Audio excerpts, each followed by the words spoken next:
Now, let's solve the right triangle. We're given a right triangle ABC, or right angle triangle, where angle C is the right angle. Angle B has the value of 30 degrees, and also we are given the side AC, which is 5 units. Now, first of all, what does it mean to solve the right triangle? All that means that you need to find all sides and angles on your triangle which are not labeled. So what we don't know. First of all, let's pick up the angle theta. It's gonna be this 30 degrees. And let's label the sides of the triangle. So the longest side, which is AB, is gonna be the hypotenuse. Let's indicate it by lowercase c, since it's across big C. Next to theta, it's gonna be adjacent side. Let's call it A. And finally, directly across from angle theta, from that point of view, from that perspective, it's gonna be the opposite, the furthest side. Let's call it B. Now, one more time. To solve the right triangle simply means we need to find all unknown sides. And in this case, it's gonna be side C and A. And also we need to find the unknown angle, which is angle A. Now, how to find the sides? So we need to use the trig functions, since the definition of these trig functions connects the angles and the sides of the triangle. Now, which function to pick? As a rule of thumb, you want to pick a function that consists the side we already know and the side we don't know but we want to find. For instance, let's pick sine of theta, or sine of 30 degrees, which is opposite over hypotenuse. We know the opposite side, which is 5, and we can plug in, and we don't know hypotenuse, so we can come up with this basic little equation. Since sine of 30 degrees and 1 over 2.5 equals 5 over c, and all we want to do is just solve this equation for c. And the best way to do so is just use cross multiplication, since we are given a proportion actually. So 1 times c equals 2 times 5, or we can find c directly from this proportion. C is gonna be 2 times 5 over 1, so which is gonna be just 10. So the hypotenuse, the longest side, is 10, and we can label on a right triangle. Now, we still need to find the last side, which is A. It could be found in multiple ways. You could either use the Pythag theorem in order to find A, or you could use another trig function. It's completely up to your whim. Now, let's use another function. Let's pick tangent, since tangent is the opposite over adjacent. So we have tangent 30 degrees is opposite over adjacent. So your opposite side is 5, and your adjacent side is A. So we don't know, but we need to know. And again, we've got a little equation now for A, and we are going to solve it for A.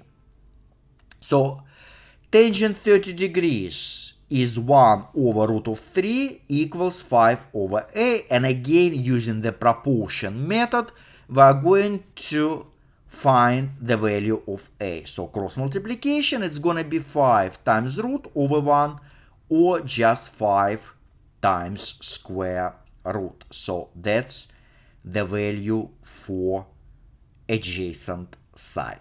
Again, if you use a Pythag theorem, you will get precisely the same answer. Alright, we did find all sides of a right triangle. The last thing to do is just to find the angle A, since we don't know the value of angle A. So, since we are given a right triangle and angle C is a right angle, so C actually is 90 degrees.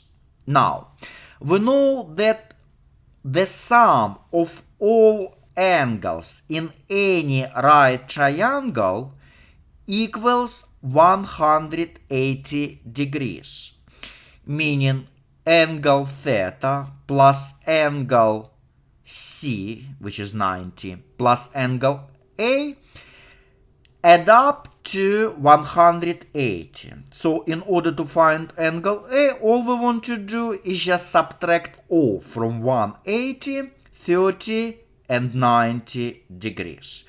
So we do this simple maths, and angle A equals 60 degrees.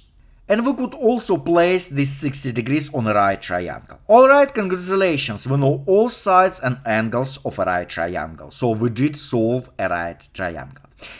As a quick side note, when we write angles, make sure you put a little circle up in the corner. 60 degrees, 30 degrees. So you don't want to write just a 60, just a number. Also, if you are given units, centimeters or meters, make sure you write 5 centimeters or 10 centimeters and so on. Okay, let's move on. There is a problem to carry out. Given a right triangle with the sides, we need to find the trig ratios.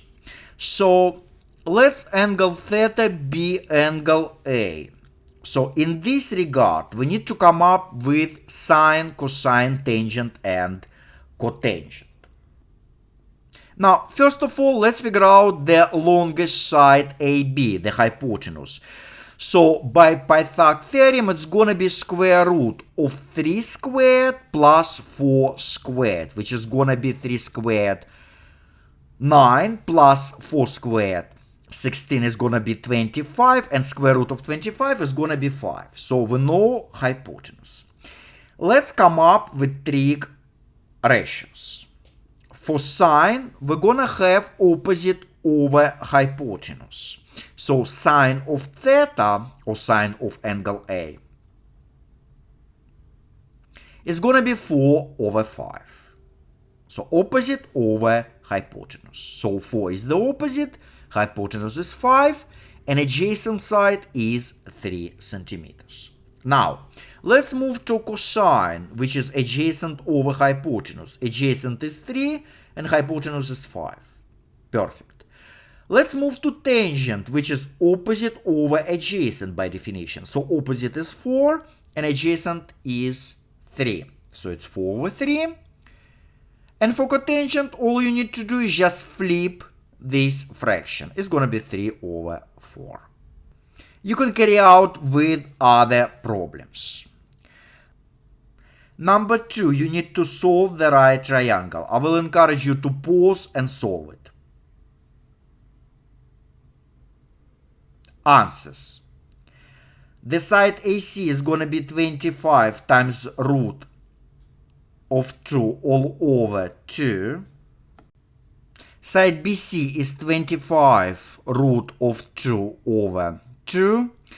And the angle A is 45 degrees.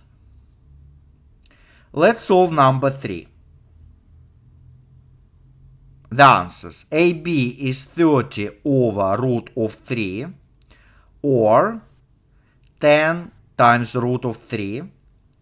Side AC is 5 root of 3, and angle B is 30 degrees. Number 4, solve this triangle. Now BC is 5.4, AB is 9.7, and angle B is 56 degrees. And finally, number 5. AC is 8.5, AB is 9.9, and angle B is 59 degrees.